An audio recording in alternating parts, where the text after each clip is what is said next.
one. Hello, welcome to Meet Me at the Movies. I am Noel Manning II, hanging out with Thomas Manning, talking cinema right here on Meet Me at the Movies, courtesy of C19TV. Thomas, good to see you, man. We are in FYC season. Yes, we are. FYC frozen yogurt collaboration, is that is that what we're talking about? Yeah, it's award season, and for those who are keeping track, it's for your consideration. Oh yeah, okay. I knew something was off there. So we are talking movies. Well, not always, but for the next few weeks, we're definitely going to be talking about some films that may be getting some awards love in some of the categories. And there's definitely one today we're going to talk about that we think may get some awards love somewhere. We're just not sure if it's going to measure up to what we had seen before. And I tell you, Thomas, let's just go ahead and get the swords out, strap on the armor, and let's talk about Ridley Scott returning to the Coliseum with Gladiator II. And so, here's the question. Does this sequel rise up to the epic heights of that original, or does it falter under its own ambition? That's the question that's out there. And let's get your thoughts, and I'll chime in as well. We both got a chance to do an early screening of Gladiator II. Yeah, so when you're looking at the sequel, you kind of have no choice but to compare it to the original from 2000, the Best Picture winner starring Russell Crowe. And I watched that the night before our screening of Gladiator II. And when you do compare those side by side, with Gladiator II, the story, the heart, the soul just isn't quite as strong as all of that was absolutely firing on all cylinders in the one which almost a quarter century ago. And in this film, I know we'll talk a lot about the characters and the performances, but I think this film has to have Paul Mescal. It has to have his performance and his character working, but I just don't think it does for me. It's in the shadow of Russell Crowe, and that's a big shadow, and I think Paul Mescal is, incredible actor. I loved him in After Sun and All of Us Strangers, and he's got a lot of other great works coming up that I'm looking forward to, but I just really couldn't buy into his character in this performance here. Yeah, I you think about the first Gladiator from 2000, such a monumental success at the box office, but also sweeping the Oscars. It truly did cement itself into cinematic history. There were memorable quotes, the way we talk about life echoing through eternity, and also, are you not entertained? Those are some quotes that, years later we're still thinking about those. We may get them a little wrong, but we still are thinking about those. Gladiator had this emotional depth to me that still resonates today. Now, I'm talking about the original, but I'm with you. Unfortunately, Gladiator II really does feel like a pale imitation at times. And I do say imitation. I think it recycled some of the moments, some of the iconic lines, and did not have the same impact. This sequel from Ridley Scott, who is a legend, I'm not going to take anything away from him. The runtime for Gladiator II, 2 hours, 28 minutes, that didn't really help a film that suffered from some issues. And the film did feel about as long as Maximus's journey to avenge his family. So you felt that length in this film. And you had just previously rewatched Gladiator the night before this, and I'd like for you to kind of compare, because it was a long film too, so I'd love for you to just compare that aspect of sitting and watching two long films. Did you have that same feeling that I did, that this one felt long, but the original just didn't quite feel long? It kept you compelled. Yes. The original Gladiator, it is epic and sweeping in nature, but it doesn't feel bloated. I feel like this one does feel some of that bloat. It feels like it's trying too hard to be this, grand scale, sweeping, 2.5 hour epic film. And the original just didn't have to try that hard. It just felt natural in, just in the strength that it had. And I think that just really is kind of what it comes down to for this film. There's a lot of things that feels like it's trying too hard to do, that if it was actually going to be successful, it was going to feel more organic than it felt. I'll give you some positives, though. I don't want our audience to think that we completely hated this film, because we didn't. We did not completely hate it. There were some things we really did appreciate about it. For me, the cinematography. I thought the sweeping seascapes, especially at the beginning, there was an opening scene that really kind of set the bar, and because it did set the bar, it set the bar so high. You kept expecting it to continue that way, and that was difficult to do. But that opening scene, capturing the cinematography, capturing that kind of art direction, the costumes, I think they were truly epic eye candy. Now, they're not historically accurate, and that's one of the things. If you go back and look at the original, Ridley Scott was openly saying, "I'm not worried about historical accuracy here. I don't want to stilt my creativity," I think were basically his words. But I will say this about Scott: I think he does have a keen eye for visual storytelling from a spectacle standpoint. So, we had some really interesting shots of Rome, or his version of Rome, and I think some of the scenes were just kind of jaw-dropping how beautiful they looked. The sound design and the score, that roar of the Colosseum, the clash of the swords, that kind of pulse of the score that was from Harry Gregson Williams. I think those elevated the auditory experience for me. Not quite the Hans Zimmer feel, but it does add some layers of intensity to some key moments. And I've already mentioned the art direction and costumes. They worked, even though not historically accurate, they were really beautiful to look at, and they provided this kind of grand scope to the look and feel. And man, Ridley Scott does not spare expenses of both the mind and the pocketbook for what he wants to do. Also, the action sequences, the Colosseum battles were what they were, but I loved that sea battle at the beginning and the massive fort battle. That was just incredible. So there was a true visual punch to me for this film in some of those scenes. Yeah, the things that didn't work in this film are nothing I can blame on Ridley Scott. I think just to kind of paint a picture of the immense respect that everybody in the entire filmmaking world has for Ridley Scott, you look at his last 4 movies, and bear in mind he is, at this point, 86 years old. Since 2021, he's made The Last Duel, House of Gucci, Napoleon, and now Gladiator II. And I think any one of those movies might have taken another director who isn't superhuman years to make just one of those, and he's made 4 of those within 4 years. He's just cranking them out one after another. And you talk about that siege in the opening of the film, and I will say, for those first 15 minutes, I was riding this massive high. I was thinking that, okay, if I'm going to feel this way for the rest of the movie, then this could end up being as good as the original. And I think nobody in the world can compose just this huge scale action set piece like Ridley Scott can. But I really do think the action kind of peaked in that first set piece. Which I hate to say that's the case, but that is kind of how I walked away feeling. One other thing that I want to make sure we show some love to is Denzel Washington. He plays the role. The character's name is Macrinus. And I think this was by far the most intriguing character study of the film. Initially, we think his role is going to be similar to the character of Proximo from the original that was played by Oliver Reed. But what I liked with this one is that it was not a retread of that character.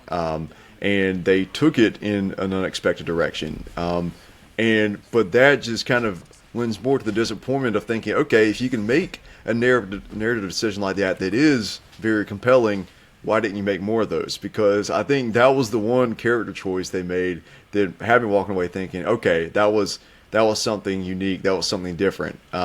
Whereas with the lead character, Paul Mescal's character, let's just say that there is a certain background with this character that is very uninspired, and I think there are plenty of other directions they could have taken them that would have made it more interesting, more thematically enriching, and maybe even taking him out of the shadow of Russell Crowe. And I think all of that would have recontextualized everything that we felt about him as a character. But they didn't do that. I think they played all their cards with Denzel Washington's character, and which is just kind of leaves you feeling, wishing for and wondering what could have been, you know? Yeah, I agree completely. I'm with you. I think uninspired, predictable for the story. The emotional weight and depth of that predecessor wasn't there for this. The casting of Paul Mescal, as you mentioned, trying to fill Russell Crowe's sandals, that's tough. And his like Shaq-sized sandals right there. that's right. And so his performance was really kind of understated, and to me, this is a film that demands, especially for the lead, it demands a commanding performance. There were a couple of times that there were these monologues that you would have expected to really reach into our heart and pull those heartstrings. And it was just like, okay. I just felt like it was kind of on cruise control. A few other negatives for me. There were a couple of cartoonish characters, some supporting roles that didn't really do a lot for me. I thought some of the effects were actually weak. Some were nice, some were strong, but there were some weak effects. I mean, there were these crazy, mad CG monkey hyena hybrids in a scene, and you were like, what the heck is that? And then there was a decapitation where a character's walking around with the head, and it looked like a mannequin from the set of C19TV. Yeah, that's what I was saying. Yes, those were your exact words. It looked like a mannequin's head from C19TV. Thomas, Gladiator II just really lacked the energy and it lacked the heart. It had some technical achievements, but ultimately it felt hollow for me. And that emotional pull is really what I wanted. And that's what made the original Gladiator so memorable to me. Right, exactly. And so obviously this probably isn't going to be getting any major love from us as far as the screenplay categories or the best pictures, that kind of thing. But the craftspeople, the technical directors, the stunt people, all of them operating at incredibly high levels. So kudos to them, and I do think those throughout award season they will be getting some technical love for this film, which well earned in that regard. I just wish the rest of the film could stack up to that. But yeah, overall, I think I'm walking away from Gladiator 2 with a B-. And the one thing holding it up from going further down is Denzel and all the massive the epic action of it all. But other than that, yeah, just kind of stale on it. Yeah, and also it is Ridley Scott, and at his age, as we mentioned, to continue to be putting out films of this scale, pretty fascinating in that. Denzel, you mentioned as well, some of the technical eye candy, as I call it, those things really did work. But this is not a movie I'm going to go back and revisit, Thomas. I think it's a decent addition to Ridley Scott's legacy of films, but it's also a reminder to me that sometimes legacy sequels are left untouched, especially when they are complete on their own. And the original Gladiator, to me, was a complete film, had a complete story.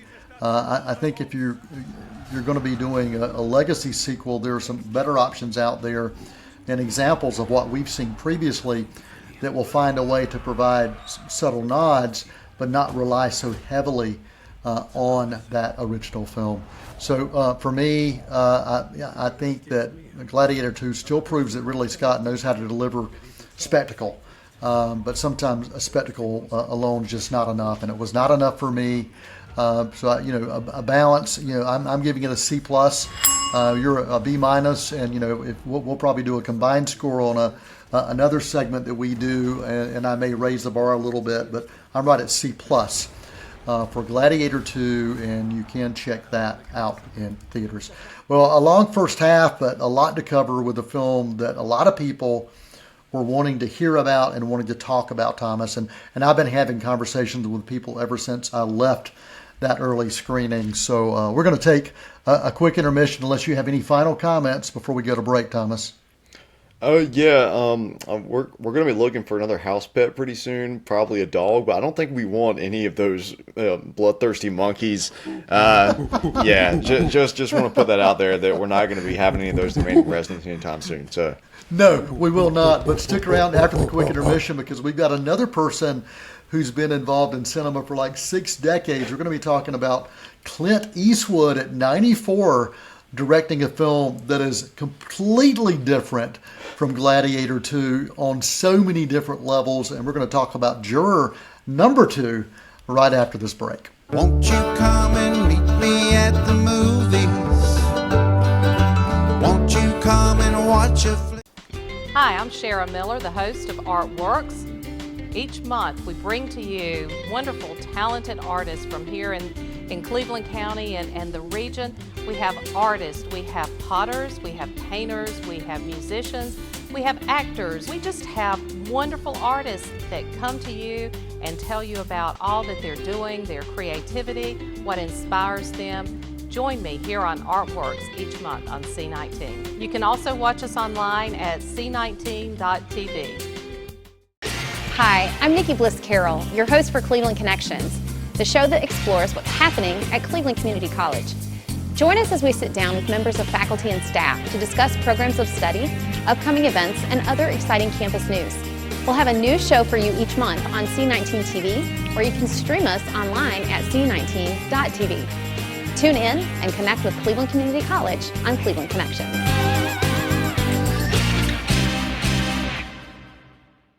Won't you come and meet me at the movies? Won't you come and watch a flick? all right, and welcome back into Meet Me in the Movies. Thomas Manning here alongside Noel T. Manning II. And we spent the first half of the show talking about Gladiator II.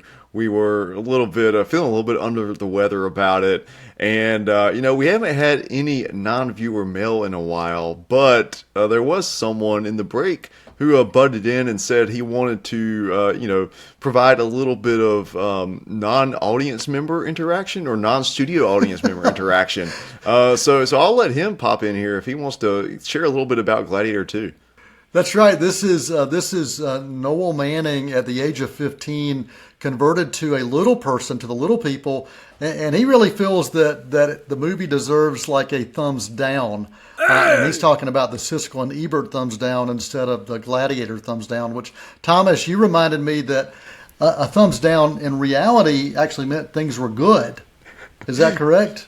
Yeah, so this goes back to kind of the historical inaccuracies and taking some creative liberties with how things really went down in the gladiator days of ancient Rome. So, as we see in the movies, thumbs up means, hey, keep them alive, keep it going. I want to see how this plays out. Thumbs down means, yeah, let's get rid of that guy. Well, back in the real old ancient Rome, it was the opposite. Thumbs up meant, yeah, get him out of here. I don't know if they did it with a smile and everything. They're like, there we go, buddy. Well, we did give our thoughts, and if you missed before the break, Thomas and I both gave it a pretty close grade. He gave Gladiator II B-. I gave it a C+. So we are going to be talking about a film that's got a #2 in the title, Thomas, but it's not a sequel. It's Juror #2, and no, don't go looking for Juror #1 before this. You don't have to look at another film in order to get to enjoy and appreciate maybe aspects of this film from 94-year-old Clint Eastwood. Let's get some thoughts from you, man, on what this guy is doing, and does he still got it? Man, so we were talking about how, Ridley Scott, he's pretty up there in age, but just think about this. Clint Eastwood was graduating high school when Ridley Scott was still in elementary school. So, and these guys are still making movies on practically a yearly basis. 94-year-old Clint Eastwood, few cinematic icons that have the stature that he's created for himself. Obviously starting off in the Westerns back in the 60s and many decades-long career in front of the camera and then stepping behind the camera. I guess it was sometime in the 80s or 90s where he started taking that approach, and that he's been about 60 years total working on films. And this the courtroom drama, it might be his final film before retirement, but it still just has this energy of someone who you can tell just his curiosity for telling stories and for making art that, obviously comes from somewhere deep within inside him. It's all there. The story, the plot itself, you can pick it apart all day long, but I think ultimately none of that is important to me as a viewer and to a lot of people watching this movie, because all those, you could call them plot contrivances, not necessarily plot holes, but, things that are in there that are convenient and kind of move the story along. But it's all a method of getting you to feel something that at the end of the day just feels so incredibly real and authentic, that you don't really care how you got to those emotions. Yeah, this film, Thomas, Juror number 2, to me is another testament to Eastwood's skill behind the camera. He's proving to me that age has really not diminished how he's able to tell stories. As you said, even if the stories have some of those little, I don't know about that. But for some reason, you're distracted by everything else to me that's good in this film. And the themes in this film are just so strong and solid to me that these are really positives that when you're looking at justice, of course, when you're talking about courtroom dramas, but also exploring what does it mean, what does truth really mean, and how does that compare when you're looking at self-preservation, and then questions about can people really change? All those things are here in this film. So justice versus self-preservation, truth and morality, and also redemption. Can somebody make amends for their past actions, or are they doomed to repeat them? Those moral dilemmas kind of lie at the heart of the story for me. So those are all things that really, really connected with me. Also the cast, I thought the supporting cast really strong. I'm going to talk about them first. Kiefer Sutherland, J.K. Simmons. They round out that kind of supporting cast, and I thought they added some depth and intensity to the story. Simmons, in particular, shined for me. He was not on screen a lot, but when he did, he was commanding, and I really like his character. But Nicholas Hoult, man, he delivers really a compelling performance. He carries the emotional weight of this film, and without him, I would still think it'd be a good film, but there's just something about him. He brings this nuance to a character that's torn between what's doing what's right and also looking at some internal questions. If we'd had somebody like that in Gladiator II, I'm wondering what that may look like, to have that character that just really commands your attention. Toni Collette, usually a powerhouse, but her performance here was kind of a drawback. Her Southern accent felt kind of forced, and the thing is, there were times she had the Southern accent and other times she didn't. So that was an interesting dynamic for me.